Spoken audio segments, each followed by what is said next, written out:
I've been pouring coffee for criminals for 3 years now. You learn to recognize them. The way they sit. The way they order. The way they don't look at you, but somehow, they're always watching. My name is Claire Morgan. 28 years old. Student loans I'll never pay off.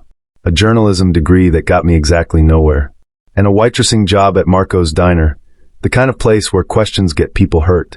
I learned that lesson on my second day. Never ask a customer to repeat themselves, Marco told me, his voice low and serious. Never remember faces. Never remember conversations. You serve. You smile. You forget. So that's what I did. Until the night Vincent Moretti walked in. It was a Tuesday. Slow night. Just past 11. The bell above the door chimed, and 3 men entered. All wearing dark suits. All moving like predators who knew they owned the room. But it was the man in the center who changed the temperature. Tall. Maybe 6'2". Dark hair touched with gray at the temples. A face carved from stone, sharp jaw, cold eyes the color of winter smoke. He moved with the kind of calm that comes from never being afraid. Because everyone else was afraid for him. The diner went quiet. Not silent, just careful. Conversations dropped to whispers. A man at the counter suddenly remembered he had somewhere to be. I grabbed a pot of coffee and walked to their booth. Coffee? I asked, my voice steady. The 2 men on either side stared at me like I was an insect. But Vincent Moretti, I didn't know his name yet, just looked up. His eyes met mine. And for a second, I forgot how to breathe. Not because he was handsome, though he was in a dangerous sort of way, but because his eyes were empty, like looking into the dark at the bottom of a well. Black, he said. His voice was quiet, controlled. I poured. My hand didn't shake. I'm proud of that. Anything else? No. I turned to walk away. Wait. I stopped. My heart kicked against my ribs. You're new here. It wasn't a question. 3 years, I said, turning back. Not that new. Something flickered across his face. Surprise, maybe. People probably didn't correct him often. What's your name? Marco's rules echoed in my head. Never get familiar. Never give them anything personal. Claire. Claire. He repeated it slowly, like he was deciding whether to remember it. You go to school? Used to. What did you study? The man to his right shifted uncomfortably, like this conversation was breaking some kind of protocol. Journalism, I said. Now he definitely looked surprised. You wanted to tell stories. I wanted to find the truth. His expression didn't change, but something in his eyes did. A flicker of something almost human. Truth is dangerous, he said quietly. So is ignorance. The silence that followed could have cut glass. Then Vincent Moretti did something I didn't expect. He almost smiled. Almost. Bring the check, he said. I did. He left $300 on a $40 tab. When I picked up the money, there was a business card underneath. No name. Just a phone number. And written in pen on the back, you have good instincts. Don't lose them. I should have thrown it away. I didn't. Would you have kept the card? 3 days passed. I tried not to think about Vincent Moretti. I tried not to wonder why a man who looked like he could buy the entire city left me his number. I tried not to notice that Marco had been watching me differently since that night, nervous, protective. Stay away from that table, Marco told me on Thursday, pulling me aside during my shift. If they come in again, I'll serve them. Who are they? Marco looked at me like I just asked him to jump off a building. Claire. Baby girl. I love you like a daughter. So I'm going to say this once. He gripped my shoulders. Forget that night happened. Forget his face. Forget everything. You're scaring me. Good. Fear keeps you alive. But I couldn't forget. Because that night, when I got home to my tiny apartment in Brookside, there was an envelope on my doorstep. No stamp. No return address. Just my name written in elegant script. My hands shook as I opened it. Inside was a check for $50,000. And a note. Your student loans are $47,382. This should cover them, and leave enough for a safety net. No strings. No expectations. You reminded me that good people still exist. Thank you for that. VM.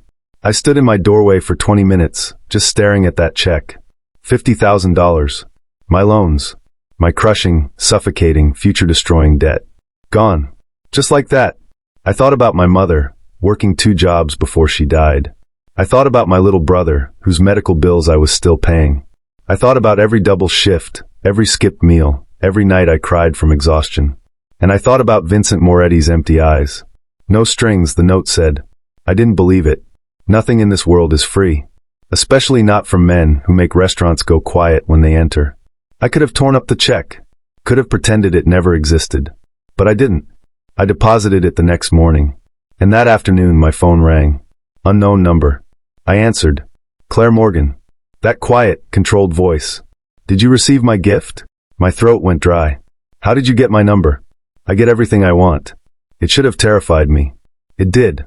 But there was something else too, a strange, electric current running under my fear. Why? I asked. Why what? Why me? Why the money? What do you want? Silence. Long enough that I thought he'd hung up. Then, have dinner with me. No. Why not? Because men like you don't give away $50,000 for nothing. Because I don't know who you are. Because every instinct I have is telling me to run. Then why haven't you? Damn him. He was right. One dinner, he said.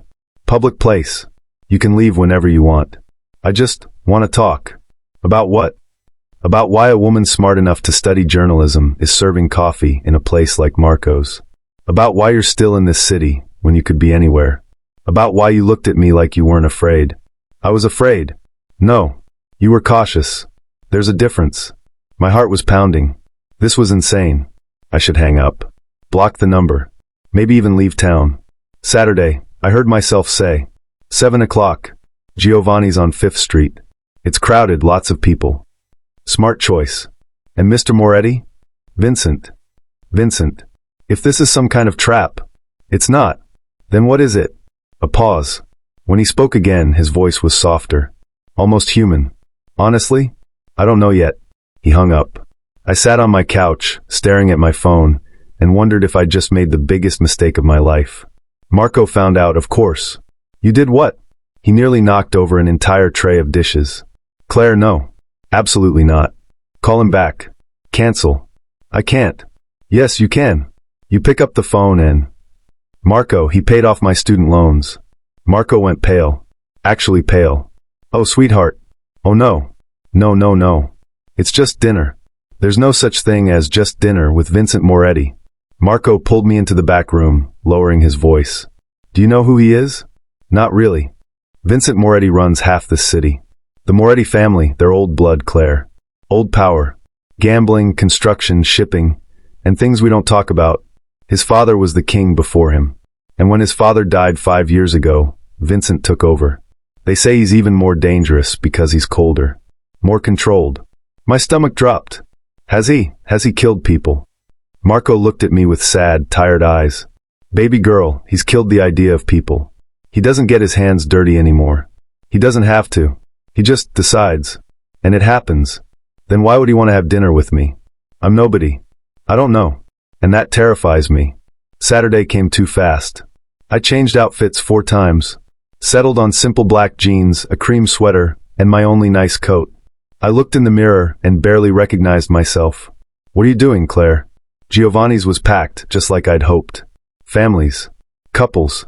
The clatter of silverware and the warm smell of garlic and wine. I spotted Vincent immediately. He sat alone in a corner booth, wearing a dark gray suit that probably cost more than my car. When he saw me, he stood. An old-fashioned gesture that felt strange and natural at the same time. Claire. Vincent. He gestured to the seat across from him. I sat, my body humming with adrenaline. Up close, I could see details I'd missed at the diner. A thin scar above his left eyebrow. The way his jaw clenched slightly, like he was always holding something back. The tiredness around his eyes. Thank you for coming, he said. Thank you for the money. I'll pay you back. No, you won't. Yes, Claire. His voice was firm but not harsh. I don't want it back. That's not why I'm here. Then why are you here? He looked at me for a long moment. Really looked. Like he was trying to solve an equation he couldn't quite figure out. When you looked at me that night, he said slowly, you didn't flinch. You didn't try to flirt. You didn't act afraid, even though you were. You just saw me. I don't understand. Most people see what I am. What I represent. Power. Danger. Money. He leaned forward slightly. You saw a man who wanted coffee. You were a man who wanted coffee. Exactly. The waiter came. We ordered. The conversation flowed easier than I expected. He asked about my journalism degree. My family. My brother. I asked about his work, carefully, vaguely. He answered in the same way. We talked about books, music, the city, and slowly I started to see it. Behind the stone face and empty eyes, there was something else. Something buried deep. Loneliness. Can I ask you something? I said over dessert. Yes. Why are you really alone? His expression didn't change, but I saw his hand tighten slightly around his glass. Everyone I've ever cared about has either left or been taken, he said quietly. It's easier not to care. Is it working? It was. What changed? He looked at me again with those winter gray eyes. I'm not sure yet. He walked me to my car. The street was quiet now, the restaurant lights warm behind us. Can I see you again? Vincent asked. I don't think that's a good idea. Why not? Because you're dangerous.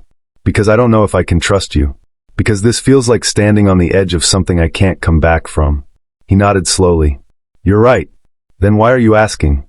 Because for the first time in 5 years, I want something I can't take. The honesty in his voice cracked something open in my chest. I need time, I said. To think. Take all the time you need. He opened my car door for me. Our hands brushed. The contact sent electricity up my arm. I drove away, watching him in my rearview mirror. He stood under the streetlight, hands in his pockets, looking more alone than any person I'd ever seen. When I got home, there was a text from an unknown number. Thank you for tonight. Whatever you decide, the money is yours. No strings. I meant that. V. I sat in my car and cried. I didn't know why. Is he telling the truth? Would you see him again? I tried to go back to normal. Tried to pretend that dinner never happened. Tried to focus on work, on my brother's medical appointments, on anything except the weight of Vincent Moretti's card in my wallet. I lasted 4 days. On Thursday night, my phone rang at 2 a.m. I jolted awake, heart pounding. Unknown number. Hello? Claire. Vincent's voice, but different. Tight. Strained. I need your help. I sat up immediately. What's wrong? I can't explain over the phone. Can you come to this address? He rattled off a location in the warehouse district. Please. I wouldn't ask if. I'm coming. I don't know why I said it. Maybe because he'd said please. Maybe because I heard something in his voice I'd never heard before. Fear. I threw on clothes and drove through empty streets, my mind racing. This was stupid. Reckless. I should call the police. But I didn't. The address led to an old brick building, dark except for a light on the 3rd floor. I parked and pulled out my phone, my finger hovering over 911. Then Vincent appeared in the doorway. Blood on his white shirt. A cut above his eye. Moving like every step hurt. I was out of the car before I could think. Oh my God, what happened? Inside. Please. I followed him up narrow stairs to a sparse apartment. Safe house, I realized. Just furniture and bare walls. Sit down, I ordered, my nursing instincts from taking care of my brother kicking in. Where's the first aid kit? Bathroom. Claire, I'm sorry. Talk while I work. I cleaned the cut above his eye. He'd been hit hard. His knuckles were split too. But it was the knife wound on his ribs that made my hands shake. You need a hospital. No hospitals. Vincent. Please. He caught my wrist gently. I can't. It would complicate things. I looked into his eyes and saw the truth. A hospital would mean questions. Police. People who'd want him vulnerable. This is deep. I'll do what I can, but that's all I'm asking. I worked in silence. Cleaning, bandaging, my hands steadier than my heart. He didn't flinch. Didn't make a sound. You're good at this, he said quietly. My brother. He was sick for years. I learned. He's in remission now. 6 months clean. That's why you stayed in the city. For him. I paused, meeting his eyes. How did you? I pay attention. I finished bandaging his ribs. We were close now. So close I could see the exhaustion in his face, the weight he carried. Who did this? I asked. People who want what I have. Power? Territory. Respect. Control. He leaned back against the couch, wincing. There's a war starting, Claire. Families who think I'm weak because I'm young. Because I didn't want my father's throne. But you took it anyway. I had to. The alternative was worse. I sat beside him, careful not to touch his injuries. Why did you call me? I don't know. He laughed, hollow and tired. I have men. Doctors I pay. People who owe me. But when I was bleeding in that alley, you're the one I thought of. That's insane. I know. You barely know me. I know you're the only person in 5 years who's looked at me and seen something worth saving." The words hung between us like a confession. "I should go," I whispered. "Stay. Please. Just until sunrise. I don't want to be alone tonight." Every rational part of me screamed to leave. But I saw something in his face that broke my heart. Vulnerability. "Okay," I said. "I'll stay." We didn't talk much. We didn't need to. I made coffee around 4 a.m. He told me about his father, a king who ruled through fear, who raised Vincent to be a weapon. About his mother, who died when he was 12. About the weight of expectations he never wanted. I told him about my mother's death, my father leaving when I was 16, the responsibility of caring for my brother alone.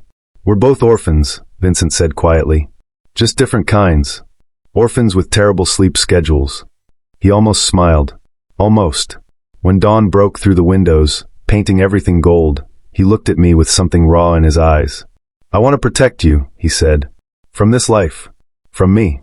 But I'm selfish enough to want you close anyway." That's honest. It's all I have left. I should have run. Should have told him this was impossible. But something in me had already decided. "I don't need protection," I said. "I need the truth. Can you give me that?" "Not all of it. Some truths would put you in danger." "I'm already in danger, Vincent. The moment I answered your call." He stood, moving to the window. The sunrise lit him up like a painting, all sharp edges and shadows. "If you stay," he said, not looking at me, "your life changes. People will watch you, use you, try to hurt you to get to me. I can keep you safer than you'd be alone, but I can't promise you safety. I can't promise you normal." "What can you promise?" He turned, and his eyes were no longer empty. They burned. "Honesty. Loyalty. Everything I have, for as long as you'll take it." My heart was thunder in my chest. "I don't want your money, Vincent." "I know. I don't want power." "I know. Then what am I doing here?" He crossed the room in 3 strides. Stood close enough that I could feel the heat of him. "Maybe the same thing I am," he said softly. "Looking for something real in a world built on lies." He didn't touch me. Didn't kiss me. Just looked at me like I was the only solid thing in his universe. And I made my choice. "I work tomorrow at 6, I said. "Drive me home." Something flickered across his face. Relief. Gratitude. Hope. "Thank you." "Don't thank me yet. I still don't trust you." "Good. You shouldn't." But as we drove through the waking city, his hand found mine across the center console. And I didn't pull away. What would you do? Trust him or run? 2 weeks passed like a fever dream. Vincent didn't push. Didn't demand. He was patient in a way that terrified me, because it felt genuine. He'd show up at the diner some nights, always late, always alone. We'd talk in my section while I worked. Small conversations that felt enormous. About books he was reading, cases I'd researched in journalism school, the strange loneliness of crowded cities. Marco watched it all with the expression of a man watching a car crash in slow motion. "He's courting you," Marco said one night, his voice heavy. "Old school. The way his father used to court his mother before." "Before what?" Marco looked away. "Before the life took her too." Vincent never came to my apartment. Never asked me to his home. Every meeting was public, careful, like he was giving me space to breathe. But the gift started anyway. Not money. Not jewelry. A first edition of my favorite book, The Great Gatsby, with a note.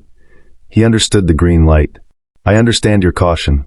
A donation to the children's hospital, where my brother had been treated. Anonymous, but I knew. Groceries delivered to my apartment after he'd heard me mention I'd been too tired to shop. Small things. Thoughtful things. Things that scared me, because they meant he was paying attention. It was a cold November night when everything shifted. I was walking to my car after closing, late shift, empty streets. I heard the footsteps behind me before I saw them. 3 men. Not Vincent's men. Claire Morgan, one of them said. He was young, maybe 25, with a snake tattoo on his neck. "You're gonna take a little ride with us." My keys were in my hand, positioned between my fingers like Marco had taught me. "I don't think so." Wasn't a question, sweetheart. They moved closer. My heart hammered against my ribs. Then headlights flooded the alley. A black car, expensive and quiet. The door opened and Vincent stepped out. He didn't run. Didn't shout. Just walked forward with that calm, controlled grace that made smart men nervous. "Gentlemen," he said quietly, "you're in the wrong neighborhood." Snake Tattoo laughed. "Moretti, we were hoping you'd show." Saves us the trouble of sending a message. What message is that? That your protection means nothing. That we can take whatever we want. Whoever we want. Vincent's expression didn't change. But the temperature dropped. Touch her, he said, his voice soft as a blade, and I'll burn everything you love to the ground. Your homes. Your families. Your futures. I'll erase you so completely that even your names will be forgotten. It wasn't a threat. It was a promise. Snake Tattoo shifted, suddenly less confident. Big talk for one man. Then try me. The silence stretched. I could see them calculating, weighing their lives against their pride. They chose life. This isn't over, Snake Tattoo said, backing away. Yes, Vincent replied. It is. They left. Fast. Vincent turned to me, and the calm mask cracked. Are you hurt? No. How did you? I have people watching. I should have had them closer. This is my fault. Vincent. Get in the car, Claire. Please. We drove in silence. Not to my apartment. Not to his safe house. To a building I'd never seen, modern, secure, overlooking the river. His penthouse. You'll stay here tonight, Vincent said. It wasn't a request. I can't just. Claire. He turned to me and I saw it. The fear under his control. Those men knew your name. They knew where you work. They were going to take you to hurt me. Until I know you're safe, please. Just stay. I wanted to argue, but I was shaking, the adrenaline finally catching up. Okay, I whispered. His penthouse was beautiful, minimalist, clean lines, floor-to-ceiling windows showing the city lights. But it felt empty. Like a hotel, not a home. Guest room is down the hall, Vincent said. Lock the door if it makes you feel safer. Will it? Make me safer? He looked at me with those winter eyes. From everyone except me. The honesty cut deeper than any lie could. Why are you like this? I asked. So careful with me. So. Human. Yes. He poured himself a drink, scotch neat, and stood by the window. The city lights painted him in shadow and gold. My father, he said quietly, used to say that caring makes you weak. That love is a liability. He taught me to be stone. To feel nothing. He paused. And for a long time it worked. I was exactly what he made me, efficient, cold, untouchable. What changed? I met a waitress who looked at me like I was just a man. My breath caught. Vincent turned, and his eyes were no longer empty. They were full of something dangerous and desperate and real. I don't know how to do this, he said. How to be close to someone without destroying them. But I know I can't walk away from you. I've tried. Have you? Every day. Every night. I tell myself to let you go. To keep you safe by staying away. He took a step closer. But then I remember how you stayed with me until sunrise. How you didn't flinch when you saw my blood. How you see me. I see a dangerous man. Yes. I see someone who's killed. Who'll kill again. Yes. I see someone I should run from. He stopped moving, pain flickering across his face. Then run, Claire. I'll let you go. I'll make sure you're protected, and I'll never contact you again. Just say the word. I should have. God, I should have. But I thought about his hand finding mine in the car. About the tiredness in his eyes. About the loneliness I understood because I felt it too. I don't want to run, I heard myself say. What do you want? I crossed the distance between us. Stood close enough to see the scar above his eyebrow, the silver in his hair, the absolute stillness he held himself in. I want the truth. All of it. Who you really are. You might not like what you find. I know. He studied my face like he was memorizing it. Like he expected this to be the last time. My name is Vincent Alessandro Moretti, he began, his voice low. I'm 34 years old. I run the Moretti family, gambling, construction, shipping, and a dozen other businesses, both legal and not. I've killed 7 men with my own hands. I've ordered the deaths of 23 more. I've hurt people, ruined lives, done things I can never take back. He paused, watching for my reaction. I didn't move. I don't sleep more than 4 hours a night. I don't have friends, just people I pay. I haven't celebrated a birthday since my mother died. I hate the man my father made me, but I can't escape it. Because this world, this life, it's all I know. Until a waitress with sad eyes and a journalism degree reminded me what it feels like to want something more. My heart was breaking and racing at the same time. I'm not your salvation, Vincent. I know. I can't fix you. I don't want you to. He reached up slowly like I might bolt and touched my face. Just his fingertips against my cheek. I just want you to stay. For as long as you can stand it. I closed my eyes. His touch was warm, gentle, nothing like what I expected from a man who'd killed. "This is crazy," I whispered. "Yes. We're going to hurt each other. Probably. I don't even know if I can trust you." "You shouldn't." "Not completely. Not yet." I opened my eyes and found him watching me with something raw and unguarded. "But I'm going to try anyway," I said. Something broke in his expression. Relief. Wonder. Fear. He pulled his hand back, putting distance between us again. Always controlled. Always careful. "The guest room." "No." He froze. "Claire. I'll stay in your room." Not like that. Just. I don't want to be alone tonight either." The vulnerability in his eyes nearly undid me. "Okay," he said softly. We lay on opposite sides of his massive bed, fully clothed, a careful distance between us. But sometime in the night, in sleep, we drifted together. I woke to find his arm around me. Protective. Gentle. And for the first time in years, I felt safe, even though I knew it was the most dangerous feeling of all.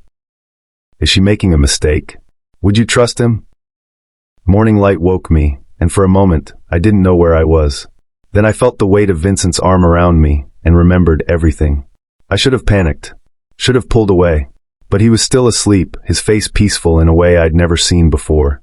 The hard edges softened. The weight lifted. He looked young. Almost innocent. I knew it was a lie. But God, it was a beautiful one. His eyes opened slowly. Focused on me. For a heartbeat, I saw pure, unguarded warmth. Then the walls went back up. He pulled away gently. "I'm sorry. I didn't mean to." "It's okay." Silence. Awkward and electric. "Coffee," he offered. "Please." His kitchen was pristine, barely used. He moved through it efficiently, making coffee like it was a tactical operation. "I need to ask you something," Vincent said, his back to me. "And I need you to think carefully before you answer." My stomach tightened. "Okay. Those men last night. They were soldiers for the Calabrese family. They're pushing into my territory, trying to start a war. And they'll use you to do it. I don't understand." He turned, coffee forgotten. "If you're seen with me, you become a target. Not just for them. For anyone who wants to hurt me. Your life becomes dangerous in ways you can't imagine. It's already dangerous. You said you'd protect me. I can. But protection means visibility. It means guards. It means people watching you, following you, living in your shadow.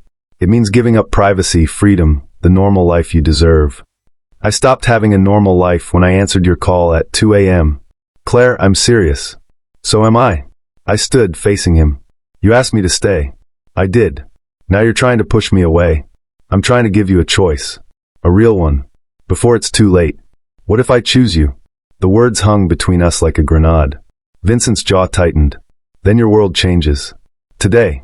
Now. Everything. Show me." He showed me. First, he called a man named Marcus, head of his security. Within an hour, my apartment was being packed up by professional movers. I didn't ask permission. I didn't get to say no. "You can't stay there anymore," Vincent said simply. "I'm moving you to a secure building. Doorman, cameras, guards. You'll have your own apartment, your own space. But you'll be safe." "You're moving me?" "Without asking." "Would you have said yes?" "That's not the point. The point is you're alive." His voice was hard now, cold. "The Calabrese family doesn't make threats, Claire. They make examples. I won't let you become one." I wanted to argue, but I saw the fear beneath his control. "What about my brother?" "My job." "Your brother will have security too." Subtle, but there. "And Marco?" Vincent paused. "Marco knows what's happening. He's known from the start. He'll understand if you need to take time off." "You talked to Marco?" "I've known Marco for 20 years. He's a good man. He cares about you." My head was spinning. This is insane. Welcome to my world. The next change came at lunch. A woman arrived, elegant, 50s, sharp-eyed. Her name was Teresa. "She'll be your companion," Vincent said. "Whenever you need to go somewhere, she'll go with you." "A babysitter?" "A bodyguard," Teresa corrected, her voice warm but firm. "And a friend, if you'll let me be." I looked at Vincent. "I can't just live like this." "You can. You will." He stepped closer, lowering his voice.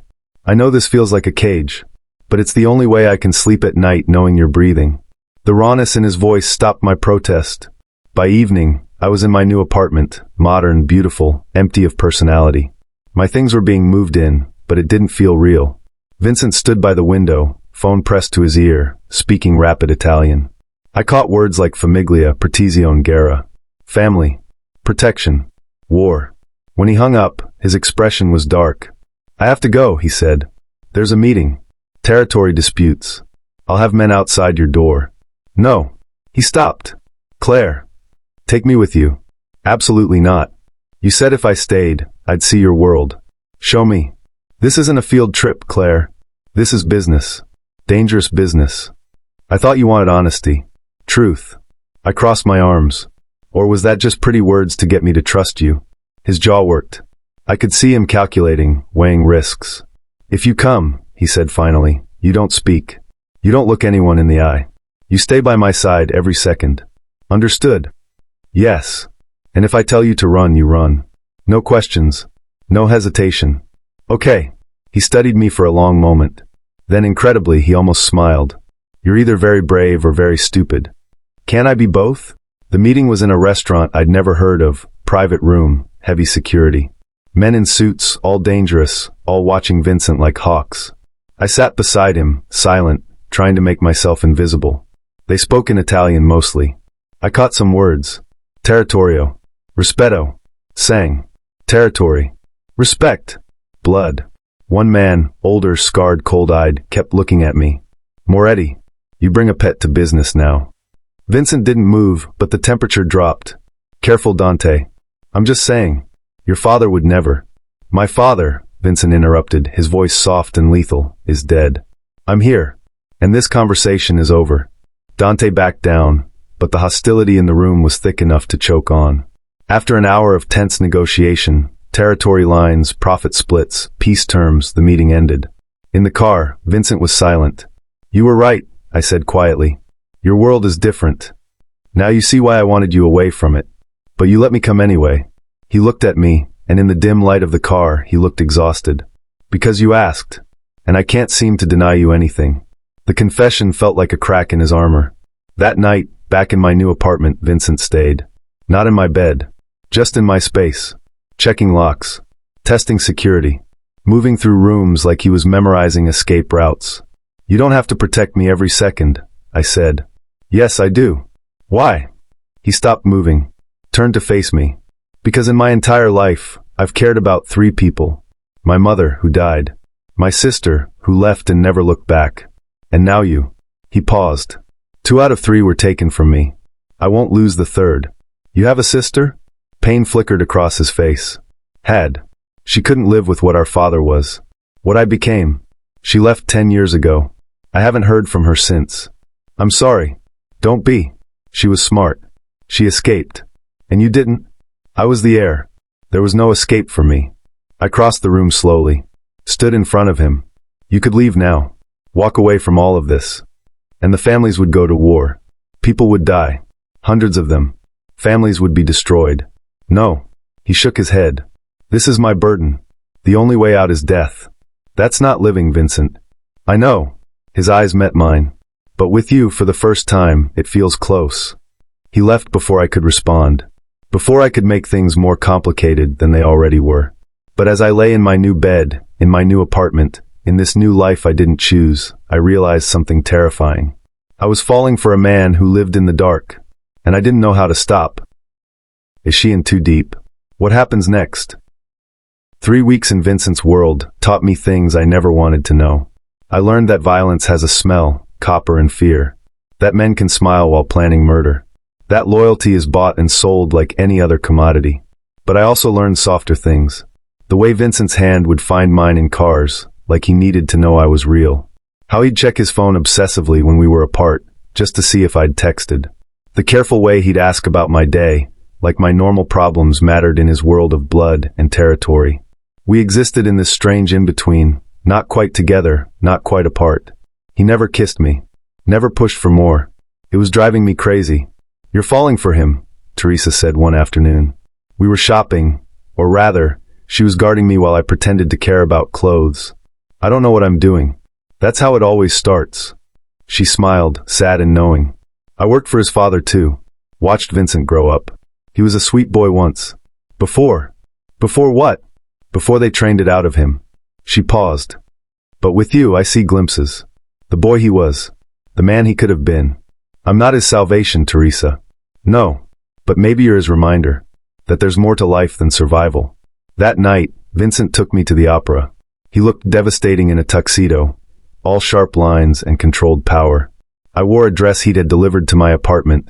Midnight blue, elegant, expensive. You didn't have to. I'd protested when I saw it. I wanted to. Now, sitting in his private box overlooking the stage, I felt like I was in a different universe. The music swelled, La Traviata, beautiful and heartbreaking. Vincent's hand rested near mine on the armrest. Not touching. Just close. I moved my pinky finger. Brushed his. He went very still. I did it again. Intentional this time. Slowly, carefully, he turned his hand over. Palm up. An offering. I placed my hand in his. His fingers closed around mine, gentle and sure. We sat like that for the entire second act, hands intertwined, watching a story about impossible love and tragic endings. The irony wasn't lost on either of us. In the car afterward, the silence was heavy with things unsaid. Claire, Vincent began, his voice rough. Don't what? Don't tell me why this is a bad idea. Don't push me away. Just don't. He pulled the car over. We were on a quiet street, city lights painting everything gold. I'm trying to be good, he said. Trying to give you space. Time. A chance to. To what? Fall out of whatever this is. I turned to face him. It's not working, Vincent. What do you want from me? The truth. Do you feel this? Whatever this is between us. His jaw clenched. Every second of every day. Then stop being so careful with me. Stop treating me like I'm made of glass.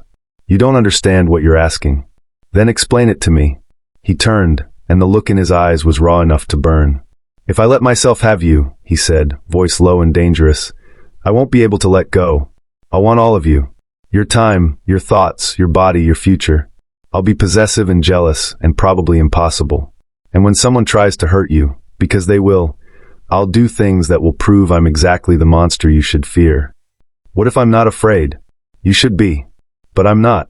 We stared at each other across the center console. The air between us was electric, alive. Claire, he whispered. If I kiss you right now, everything changes. Good. He moved fast, one hand cupping my face, the other tangling in my hair. The kiss was nothing like I expected. Not gentle. Not careful. It was desperate and hungry and real. I kissed him back with everything I had, all the fear and want and confusion of the last month pouring out. His hand tightened in my hair, pulling me closer, and I made a sound I'd never made before. He pulled back, breathing hard, his forehead against mine. This is a mistake, he said. I know. You're going to get hurt. I don't care. I do. He pulled away, putting distance between us, his hands shaking slightly. I care too much. That's the problem.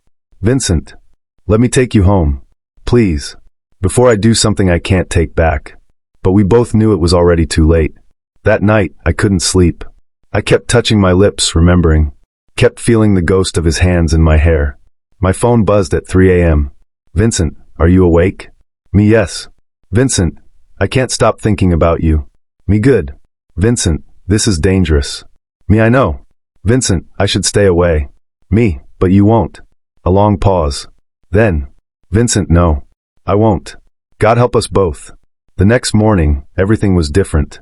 He picked me up himself, no driver, no guards, just him. He took me to breakfast at a small cafe, far from his usual world. We talked about everything. Nothing. The way new lovers do, learning each other. Tell me something real, I said over coffee. Something you've never told anyone. He thought for a long moment. I'm afraid, he said finally. Of what? That I'll ruin you. That being with me will take all the light out of you, and you'll end up hating me. He paused. That I'll lose you like I've lost everyone else I've cared about. I reached across the table, took his hand. I'm afraid too, I admitted. I'm afraid I'm falling for someone I can never fully trust. That I'm choosing a life I don't understand. That I'm being stupid and reckless and brave, he interrupted. Don't forget brave. Or crazy. That too. We smiled at each other, and it felt like standing on the edge of a cliff. Terrifying and exhilarating. So what do we do? I asked. We try. And when it gets hard, because it will, we try harder. That's it? That's your plan. I'm a criminal, Claire. Not a romantic. This is new territory for me. I laughed. Actually laughed. And the sound made him smile, really smile wide and genuine. There he is, I said softly. Who? The man you could have been. The smile faded, replaced by something deeper. With you, he said. Maybe I still can be. We spent the day together. Just together. No guards. No business. No danger. He took me to a bookstore, watched me browse with patient amusement. Bought me 3 novels I mentioned liking.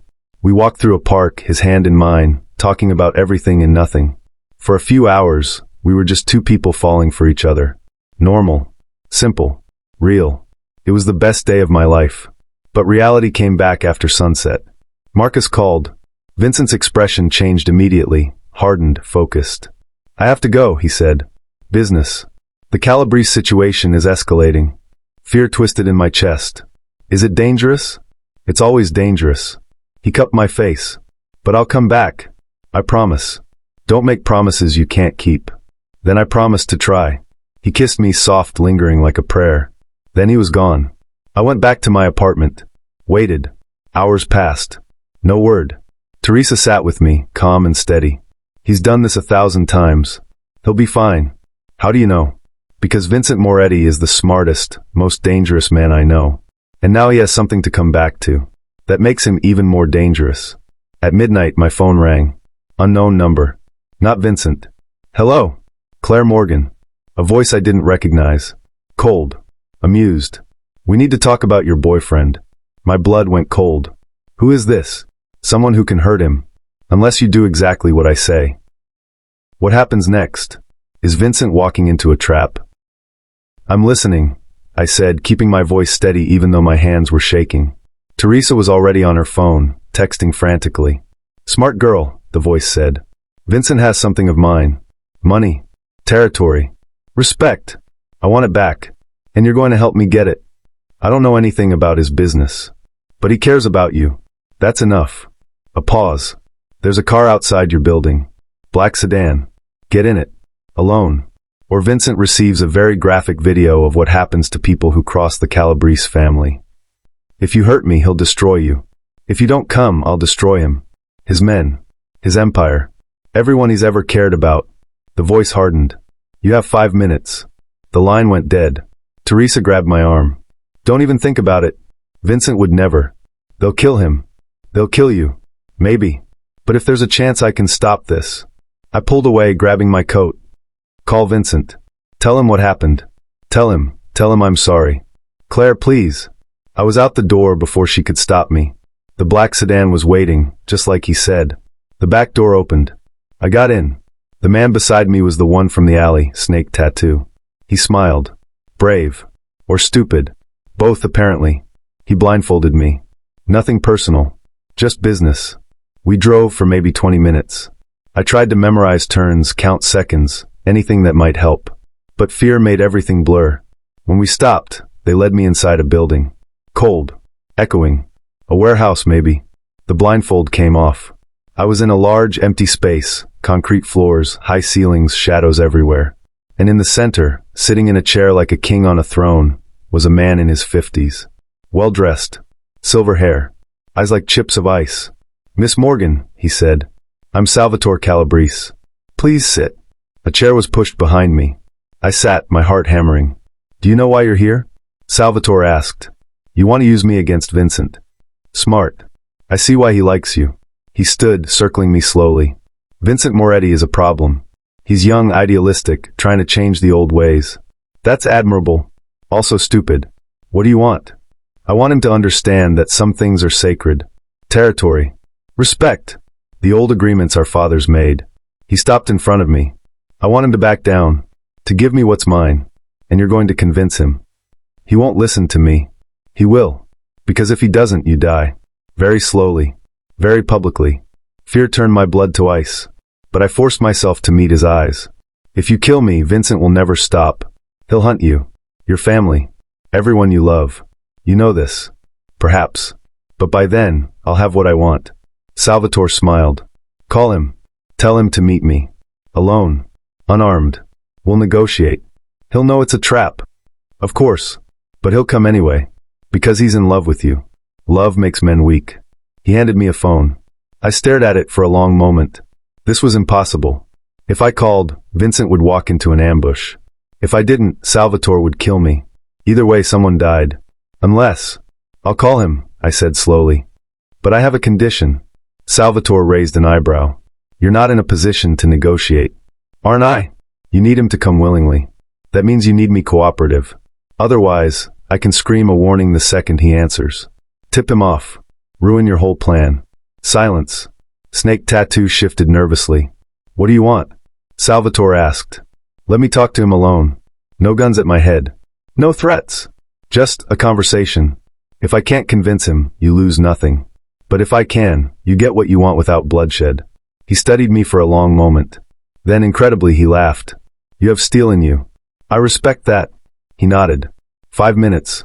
But know this, if you warn him, if you try anything clever, I'll kill you both. Slowly. Understood. He gestured to his men. They stepped back, giving me space. I dialed Vincent's number. He answered on the first ring. Claire? Where are you? Are you hurt? His voice, frantic, desperate, nearly broke me. I'm okay. For now. Vincent, listen to me carefully. Tell me where you are. I'll come. No. Listen. I took a breath. I'm with Salvatore Calabrese. He wants to negotiate. He wants you to meet him. Alone. Absolutely not. Vincent. It's a trap, Claire. They'll kill you the second I show up. I know. That's why you can't come. Silence. Then, what are you saying? I'm saying, let me go. Walk away. Make a deal with Calabrese, give him whatever he wants, and save yourself. Are you out of your mind? You told me your world was dangerous. That people would use me to hurt you. You were right. So don't let them. Don't let me be your weakness. Claire. I'm not worth a war, Vincent. I'm not worth your life, your family, your empire. I'm just a waitress who was stupid enough to fall for the wrong man. Don't. His voice was raw. Don't say that. It's true. And you know it. I'll trade everything. Territory, money, power. All of it. Just give me you. Tears burned my eyes. That's not how this works.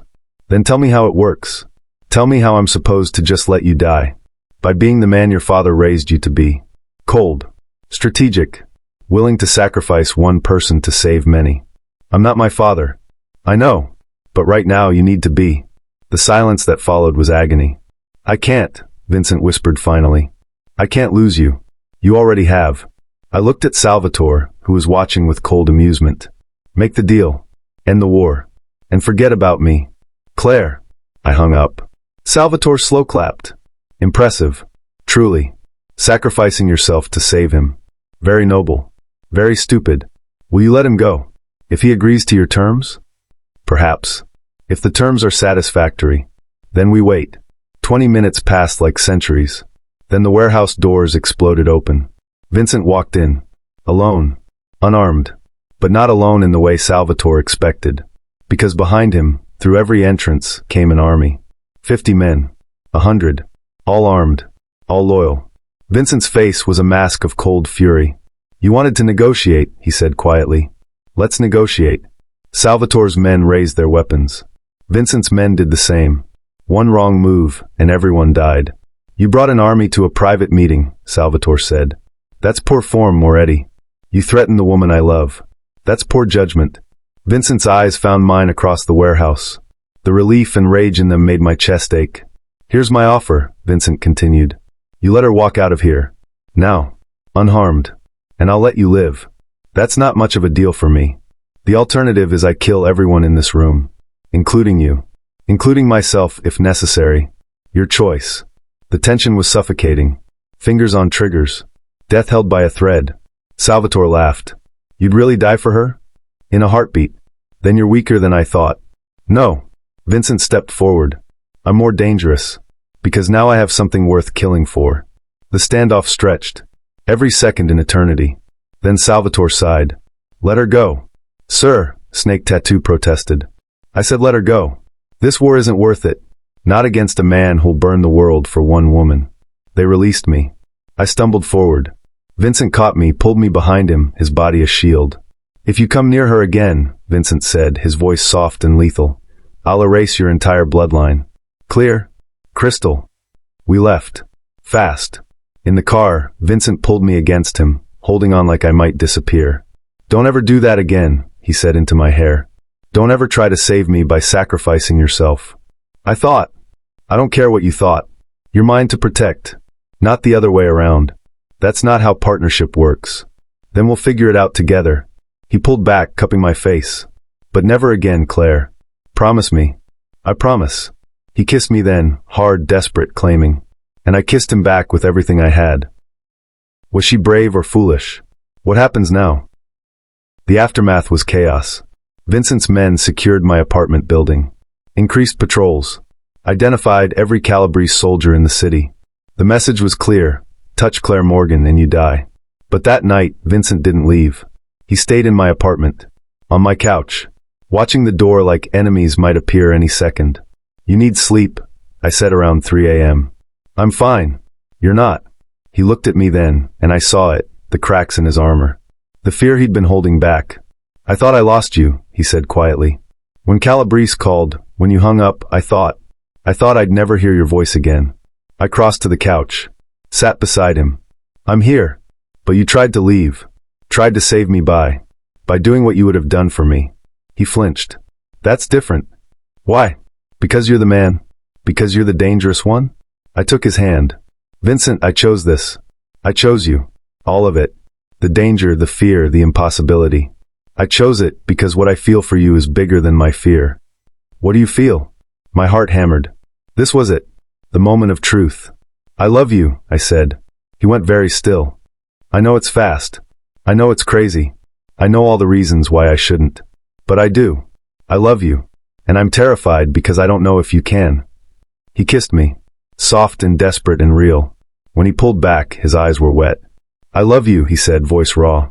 I've loved you since you looked at me in that diner and saw a man instead of a monster. I've loved you through every careful moment, every fear, every reason I had to walk away. I love you so much it scares me. Because loving you makes me vulnerable. And vulnerable men in my world don't survive. Then we'll survive together. Claire. No. No more pushing me away. No more protecting me from your world. I'm in it now. For better or worse. So either you accept that or what? Or I leave. For real this time. Because I can't love half of you. I need all of you. The darkness and the light. The danger and the man who makes coffee at 3 a.m. because he can't sleep. He stared at me like I was a puzzle he couldn't solve. Then he stood, held out his hand. Come with me. We drove through the city in silence. To his penthouse. The one I'd only seen once. Inside, he led me to his bedroom, a space I'd never entered. Dark wood, minimal furniture, floor-to-ceiling windows showing the city below. This is where I live, he said. My real space. No one comes here. Not guards. Not business associates. Just me. He paused. I want you here. Not as a guest. As mine. My breath caught. Vincent. I know what I'm asking. I know it's fast. But in my world, we don't get slow. We don't get time to ease into things. So I'm asking now. Move in with me. Be with me. Completely. That's a big step. The biggest. He stepped closer. But I'm done being careful. Done pretending I can keep you at a distance. You're already in my blood, Claire. In my thoughts every second. I want you in my home. In my bed. In my life. I should have said no. Should have asked for time. Instead, I said, okay. His eyes widened. Okay. I'll move in. I'll be yours. Completely. I stepped closer. But Vincent, you have to promise me something. Anything. No more secrets. No more protecting me from your world by keeping me in the dark. If there's danger, you tell me. If there's a threat, you warn me. We face it together. He hesitated. I could see him calculating, weighing. That goes against every instinct I have. I know, but it's the only way this works. Partnership, equals, or nothing at all. He studied my face for a long moment. Then he nodded. Okay, no secrets. Even when it scares you. Even when it scares me. He pulled me against him, and this time, there was no hesitation. No careful distance. He kissed me like I was air, and he was drowning. I kissed him back with everything I had. All the fear and love and desperate hope. His hands found the hem of my shirt. Paused. Is this? Yes. Are you sure? I've never been more sure of anything. Scene fades to black, respecting PG-13 rating. I woke wrapped in Vincent's arms, morning light painting the room gold. For the first time in weeks, he looked peaceful. The hard edges softened in sleep. I traced the scar above his eyebrow. He stirred. "Morning," I whispered. His eyes opened, focused on me, and the smile that spread across his face was the most beautiful thing I'd ever seen. "Morning, love." Love. The word felt like a promise. "I could get used to this," I said. "Good. Because you're not going anywhere."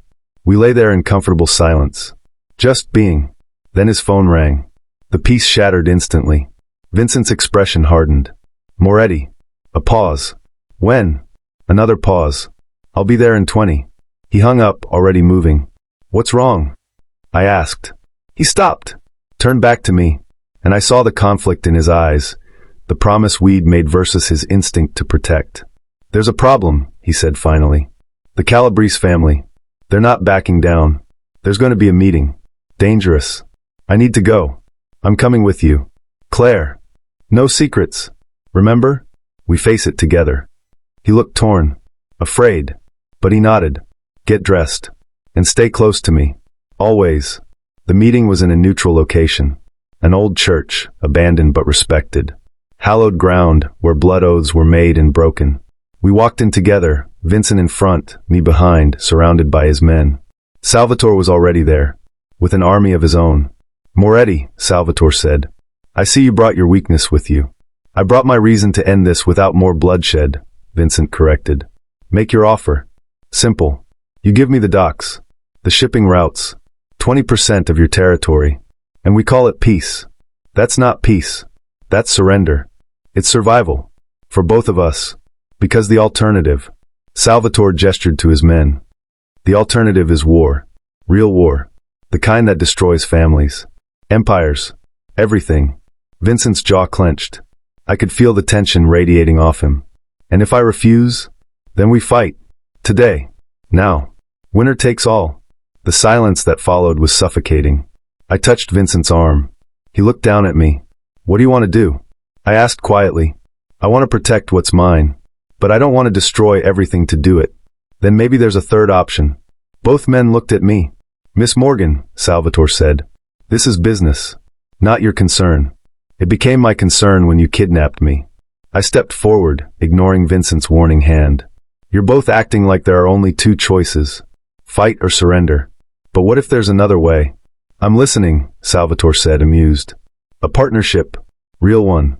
Not territory splits. Not war. A merger. Your shipping expertise with Vincent's distribution network. Shared profits. Shared power. Both families benefit." Vincent stiffened. "Claire. It's smart," I continued.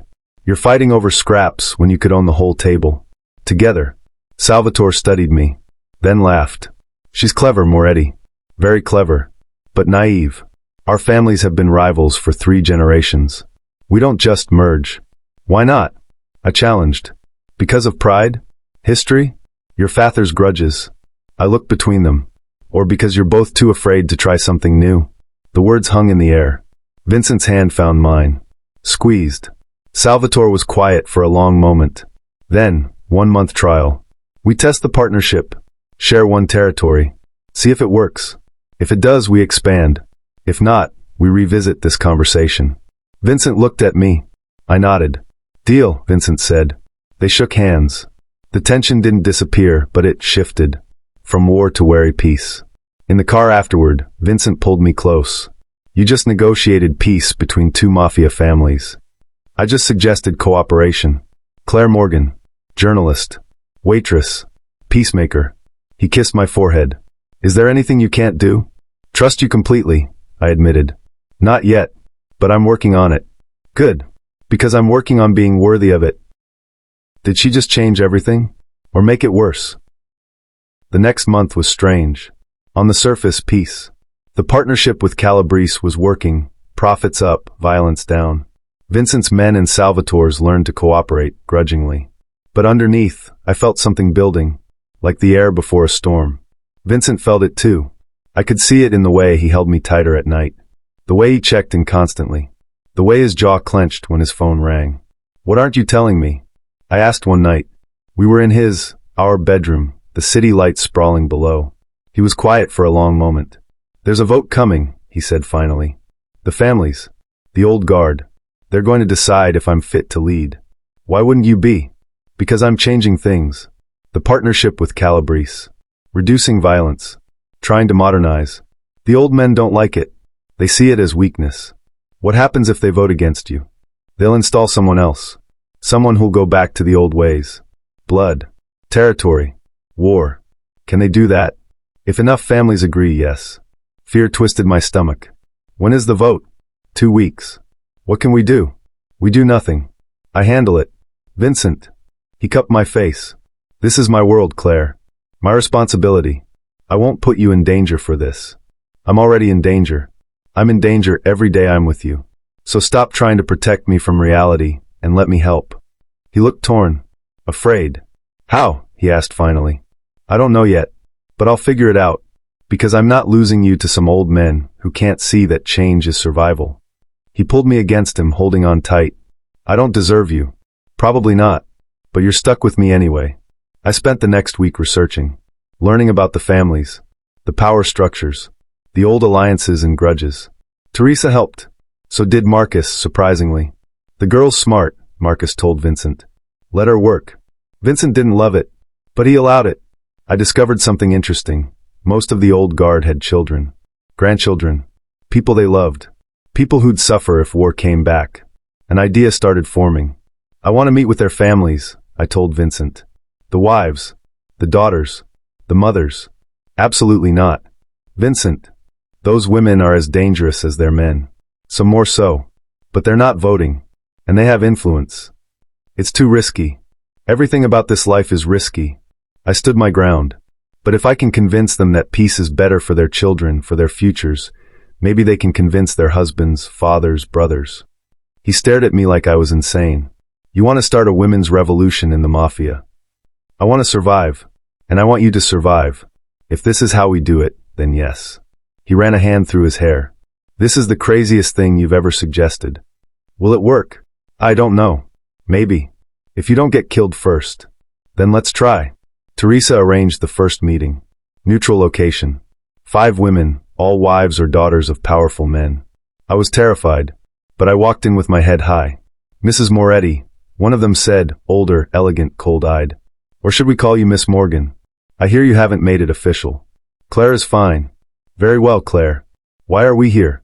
I took a breath. Because I think you're tired of burying the people you love. The room went silent. I don't know what it's like to be in your position, I continued. To raise children in this world. To send your husbands to meetings knowing they might not come home.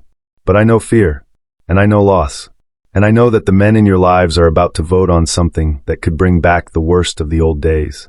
War. Blood. Death. Vincent Moretti is changing things, another woman said. Her name was Isabella, Salvatore's daughter. My father is working with him. It's unprecedented. And it's working, I said. Profits are up. Violence is down. But the old guard sees it as weakness. They want to go back. To the way things were. Some traditions have value, the cold-eyed woman said. Tradition is fine. Until it kills you. I looked at each of them. I'm not asking you to betray your families. I'm asking you to protect them. To use your influence. To remind the men you love that peace isn't weakness, it's survival. And if we refuse, then we all lose. Your sons, your daughters, your futures. All of it sacrificed to pride and history. Another long silence. Then Isabella spoke. My father listens to my mother. Always has, even if he pretends not to. If I can convince her. My husband respects my counsel, another woman added slowly. In private, one by one, they began to talk. To share. To strategize. And I realized these women were the real power. Hidden but absolute. The vote came faster than expected. Vincent was tense, barely sleeping. I held him at night, feeling the weight of empires on his shoulders. Whatever happens, I whispered, we face it together. I might lose everything. You'll never lose me. He held me tighter. The vote was held in a private estate. Old money. Old power. Vincent went alone. I wasn't allowed. I waited in the penthouse, Teresa beside me, every minute an eternity. My phone rang at midnight. Vincent's voice. It's over. And they voted to keep me. 13-7. Relief crashed through me. Vincent. The women. Their influence. Claire, you did it. You actually did it. I laughed, tears streaming. We did it. Together. Together, he agreed. Always. When he came home, he swept me up, spinning me around. You're incredible, he said. Terrifying and brilliant and incredible. I learned from the best. Who, me? I'm a mess. A beautiful mess. He kissed me then, deep and claiming and full of promise. Marry me, he said. I froze. What? Marry me. I know it's fast. I know it's crazy. But I've known since that first night in the diner that you were different. Special. Mine. So marry me, Claire Morgan. Make it official. My heart was thunder and lightning. Yes, I whispered. Yes, I'll marry you. He kissed me again, and in that moment, despite the danger and the darkness and the impossible world we lived in, I felt something I hadn't felt in years. Hope. But hope in this world is dangerous. The engagement changed things. Publicly, it was a statement. Vincent Moretti claimed me officially. Privately, it made me a bigger target. But I didn't care. I was too happy. We set a date, 6 months. Small ceremony. Close family only. I don't have much family, I admitted. You have me. And that's enough. We spent the next weeks planning. Stealing moments of normalcy between Vincent's business. Learning to live as a unit instead of two separate people circling each other. I met his sister. She arrived unannounced one evening. Isabella Moretti, 31, dark hair, sharp eyes that looked so much like Vincent's it hurt. So you're the woman who tamed my brother, she said. I don't think anyone tames Vincent. Smart answer. She smiled, but it didn't reach her eyes. Can we talk? Privately? Vincent looked uncertain, but I nodded. We went to the terrace. City lights sprawling below. I left this life 10 years ago, Isabella said quietly. Walked away from the family, the money, the violence. I thought Vincent would do the same. He couldn't. I know. And I blamed him for that. For staying. For becoming what our father wanted. She paused. But now I see. You. The changes he's making. Maybe he found another way. He's trying. Is it working? Sometimes. Other times, the darkness pulls him back. But he fights it. Every day. Isabella looked at me with something like respect. You really love him. With everything I am. Good. Because he needs that. Needs you. She hesitated. I came back to warn you. My stomach dropped. About what? There are people in the family who aren't happy about the vote. About the changes. They're planning something. Planning what? I don't know yet. But my sources say it's big. Dangerous. And it's aimed at Vincent. Does he know? I'm telling you first because he'll try to handle it alone. To protect you. But you can't let him. Whatever's coming, you need to face it together. Or you'll both lose. I told Vincent everything. He went very still. Isabella said this? Yes. She's trying to help. Or she's trying to manipulate you. Claire, my sister, and I, we're not close. Haven't been for years. I don't know if I can trust her. But what if she's telling the truth? He ran a hand through his hair, frustrated. Then I need to find out who. And fast. Let me help. No. This is too dangerous. Vincent, we promised. I know what we promised. His voice was sharp. Then softer. I'm sorry. I can't lose you. Not when we're so close to having everything. I took his hands. You won't lose me. But you have to trust me. Trust us. He looked at me for a long moment. Then nodded. Okay. We work together. But carefully. And if I say run, you run. Deal. Deal. We spent the next week investigating. Quietly. Carefully. Marcus helped. So did some of Vincent's most trusted men. We discovered a faction, 5 families, led by a man named Dmitry Volkov. Russian blood. Old grudges. He'd voted against Vincent and was quietly gathering support. He's planning a coup, Marcus said. Trying to turn the families against you. Paint you as weak. Compromised. By what? Vincent asked. Marcus looked at me. By her. My blood went cold. They're saying I'm a distraction, I said. That I'm making you soft. They're saying you're a liability, Marcus corrected. That Vincent's lost focus. That he's choosing love over power. Then I'll leave, I said immediately. No. Vincent's voice was steel. You're not leaving. Not for them. Not for anyone. But if I'm putting you in danger, you're not. They are. And we're going to stop them. The confrontation came sooner than expected. Dmitry called a meeting. Public. All families invited. It's a trap, Isabella warned. He's going to accuse you. Try to force another vote. Let him, Vincent said. I'll face him. Not alone, I said. Claire. No. I'm coming. If I'm the problem, I need to be part of the solution. He looked torn, afraid, but he nodded. The meeting was in a grand hall. Old world elegance. Dozens of men, all dangerous, all watching. Vincent and I walked in together. Dmitri stood at the center, smiling. Moretti, and his pet. Careful, Volkov, Vincent said quietly. Or what? You'll negotiate peace with me? Form a partnership? Dmitri laughed. You've gone soft, weak, unfit to lead. I've brought stability, profit, peace. You've brought shame. A Moretti, led by a woman. Your father would be disgusted.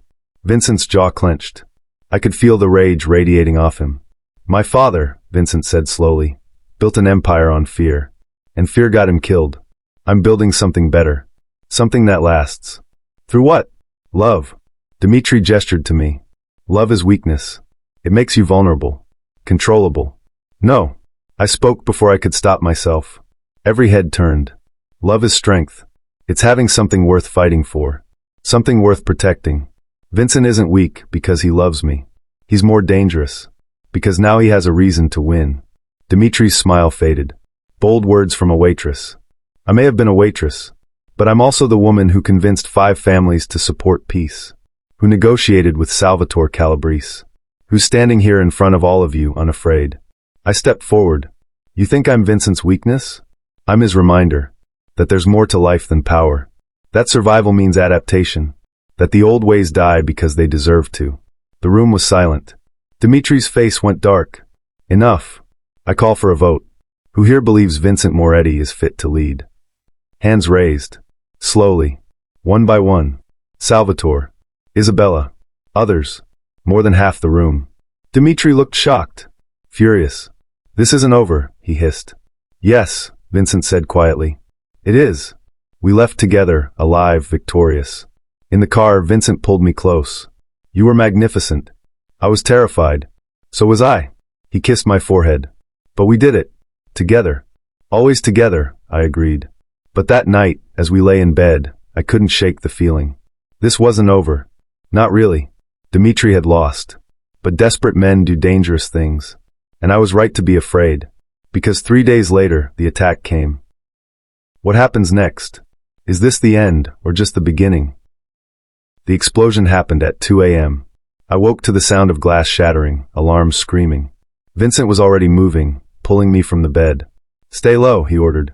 We're under attack. My heart hammered. What? No time. Move. We ran through the penthouse. Smoke filled the air. Below, I could hear gunfire. Marcus appeared, covered in blood. Sir, they breached the lobby. 10 men, maybe more. Volkov's soldiers.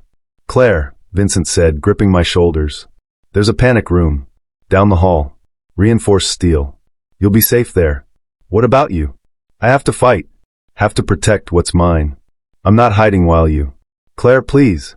His eyes were desperate. I can't fight if I'm worried about you. Please. Stay safe. For me. I wanted to argue. But I saw the fear in his face. Okay. But you come back to me. You promise. I promise. He kissed me, hard, desperate, then pushed me toward Teresa, who'd appeared from nowhere. Get her to the panic room. Don't open it for anyone but me. Teresa nodded, pulling me away. The last thing I saw was Vincent grabbing a gun, his face transforming into something cold and lethal. The monster the world saw. The man I loved underneath. The panic room was small, soundproofed, dark. Teresa and I sat in silence, listening to muffled sounds of violence above. Minutes felt like hours. Then the sound stopped. Silence. Terrible silence. What does that mean? I whispered. I don't know. We waited. My heart was thunder in my chest. Then a knock. 3 times. Pause. 2 times. Vincent's code. Teresa opened the door. Vincent stood there, covered in blood, not all of it his. Exhausted. Haunted. But alive. I threw myself at him. He caught me, holding on so tight I couldn't breathe. It's over, he said into my hair. They're dead. All of them. Dmitri? Gone. He won't hurt anyone again. Relief crashed through me. Then horror. How many? 12. We lost 3 men. But we survived. The aftermath was chaos. Police, paid to look the other way. Cleanup crews. Damage assessment. Vincent moved through it all like a machine, giving orders, managing crises. But I saw the cost, the weight settling on his shoulders. When it was finally quiet, near dawn, he found me on the terrace. "I'm sorry," he said. "For what?" "For bringing you into this. For putting you in danger. For being exactly what you should have run from." I took his hand. "Vincent, look at me." He did. His eyes were empty again. Hollow. "I chose this," I said firmly. "I chose you. All of you. The darkness and the light. The violence and the man who holds me at night. I knew what I was getting into." "Did you? Did you really know it would be like this?" "No. But I know now. And I'm still here." "Why?" "Because I love you. Because you're worth it. Because—" I paused. "Because I believe you can be more than this. More than violence and survival." "I don't know if I can." "Then we'll figure it out together." He pulled me against him, and I felt him shake. Not from fear. From relief. From exhaustion. From the weight of carrying an empire alone. "I'm tired, Claire," he whispered. "So fucking tired." "Then rest. I've got you." We stood there as the sun rose, holding each other in the wreckage of his world. And I realized, loving him meant accepting all of it. The blood and the beauty. The danger and the devotion. It meant choosing him every day, even when it was hard. Especially when it was hard. Is love enough? Can they survive this? The weeks after the attack were strange. Vincent changed. Became quieter. More thoughtful. He spent less time on business, more time with me. Like he was trying to memorize every moment. "What's going on?" I asked one night. We were in bed, his arm around me, city lights painting patterns on the ceiling. "I'm thinking about the future," he said. "What about it? Whether I want to keep living like this.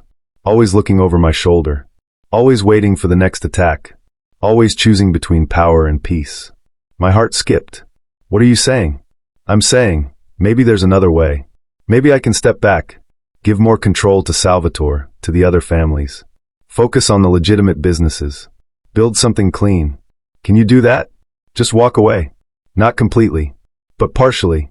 Enough to have a life. A family. A future that doesn't end in blood." I turned to face him. "Is that what you want?" "I want you. I want mornings without fear. I want to take you to dinner without bodyguards. I want—" He paused. "I want to be the man you deserve. Not the monster my father made." Tears burned my eyes. "Vincent, you're already that man. You've always been.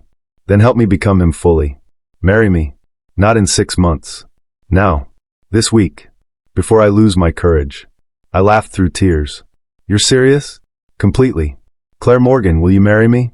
Tonight, tomorrow, as soon as possible? Because every day we wait is a day I'm not officially yours." "Yes. God, yes." He kissed me then, deep and claiming and full of promise. And I knew, despite everything, despite the darkness and danger, we'd be okay. Because we had each other. And that was enough. We married 3 days later. Small ceremony. Just us, Marcus, Teresa, Isabella, Salvatore and his family. I wore a simple white dress. Vincent wore a suit that made him look like the king he was. When he said "I do," his voice broke. When I said it back, I meant it with everything I had. Our honeymoon was a cabin upstate. Middle of nowhere. No guards. No business. Just us. For 1 week, we were normal. We cooked together. Walked in the woods. Made love by the fireplace. Talked about everything and nothing. "I could get used to this," Vincent said one night. "Then let's make it real. Build that life. It won't be easy. Nothing worth having ever is." He smiled. Actually smiled. Wide and genuine and free. "I love you, Claire Moretti. I love you too." When we returned to the city, things were different. Vincent announced his semi-retirement. Salvatore would take over day-to-day operations. Vincent would remain as advisor, but step back from active leadership. The families accepted it. Respected it, even. "You've earned your peace," Salvatore told him. "Use it well." 6 months later, I found out I was pregnant. Vincent cried. Actually cried. Tears of joy and fear and overwhelming love. "We're going to have a family," he whispered, hand on my stomach. "We already are a family. This just makes it bigger." I'm terrified. Me too. But we'll do it together. Always together. Our daughter was born on a Tuesday in May. 7 pounds, 3 ounces. Perfect. Vincent held her like she was made of glass, tears streaming down his face. "She's beautiful," he said. "She's ours. What should we name her?" I thought about everything we'd been through. The darkness and light. The fear and love. The impossible journey that led us here. "Hope," I said. Her name is Hope. Vincent looked at me, and in his eyes, I saw everything. Love, gratitude, peace. Hope Moretti, he said softly. It's perfect. I watch from the kitchen window as Vincent pushes Hope on the swing. She's 5 now. Wild dark hair like her father, stubborn spirit like her mother. She's laughing, demanding, "Higher, Daddy. Higher." Vincent obliges, his laughter mixing with hers. He's different now. Lighter. The weight of empires lifted. We still have security. Still have connections to that world. But it's distant now. Managed from afar. Vincent runs legitimate businesses. I write freelance journalism, nothing dangerous. We have friends. Normal lives. Hope knows her father was important once. That people still respect him. But to her, he's just Daddy. The man who makes pancakes on Saturday mornings and reads bedtime stories with funny voices. Sometimes, late at night, I see shadows in Vincent's eyes. The weight of his past. The things he did. The man he was. But then he looks at me, at Hope, and the shadows fade. "What are you thinking?" he asks later, when Hope is asleep and we're alone. "That we made it. We did, didn't we? Against all odds. Against all reason." He pulls me close. "You saved me, you know. From myself. From that life. From becoming the monster I was meant to be. We saved each other. Yes, we did." We stand there in our kitchen, in our home, in the life we built from ashes and hope. And I think about that first night. The diner. The coffee. The man with empty eyes who looked at me and saw something worth saving. "Do you ever regret it?" I ask. Giving it all up. Not for a second. Because what I have now is worth more than any empire. He kisses my forehead. "I have you. I have hope. I have peace. And love. And love.